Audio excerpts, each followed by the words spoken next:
কিয়ামতের ময়দানে হাসরের দিনে আল্লাহর হাবিব জনাবে মুহাম্মদ রাসূলুল্লাহ সাল্লাল্লাহু আলাইহি ওয়াসাল্লাম সিজদায় পড়ে কাঁদতে থাকবেন। আল্লাহ রাব্বুল আলামিন বলেন, হাবিব রে, আপনি কাঁদেন কেন? আজকে তো আপনার কাঁদার দিন না। আমি আপনাকে মাকামে মাহমুদ দান করেছি, আমি আপনাকে কাউসার দান করেছি।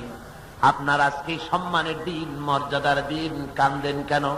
আল্লাহর হাবিব বলবেন, রব্বুল আলামিন, মাকামে মাহমুদ পেয়েছি, কাউসার পেয়েছি, কান্দি এই জন্য আমি দেখতে পাচ্ছি আবার সামনে দিয়া ফেরেশতারা আমার উম্মতগুলি জাহান্নামের দিকে নিয়ে যায়।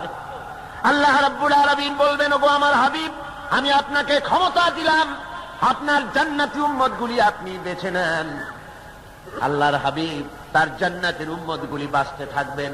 হযরত আয়েশা বলেন, ইয়া রাসূলুল্লাহ, কিয়ামতের ময়দানে লক্ষ কোটি কোটি মানুষের ভিতরে আপনার জান্নাতি উম্মত আপনি চিনবেন কি করে? হুজুর বলেন, আয়েশা, কোন একটি ঘোড়ার কপাল যদি থাকে সাদা, এই সাদা কপালওয়ালা ঘোড়াটা যদি অসংখ্য ঘোড়ার ভিতরে যদি হারিয়ে যায়, তাহলে সাদা কপালওয়ালা ঘোড়ার মালিক তার ঘোড়াকে পাবে কিনা বলো?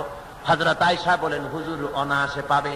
আল্লাহ রাব্বুল আলামিনের হাবিব বলেন, আয়েশা রে, কিয়ামতের ময়দানে আমার যে উম্মতেরা নামাজি ছিল, দিনদার ছিল, পরেজগার ছিল, দুনিয়ার বুকে ঈমান নিয়ে যারা চলাফেরা করেছে, আমার দিন কায়েমের, আল্লাহর দ্বীনের জন্য যারা কাজ করেছে, ওদের চেহারা নূর চমকাতে থাকবে, ঈমানের নূর কিয়ামতের দিন চমকাতে থাকবে। সেই ঈমানের নূর দেখে দেখে আমি আমার জান্নাতি উম্মতগুলি আমি বেছে নেব।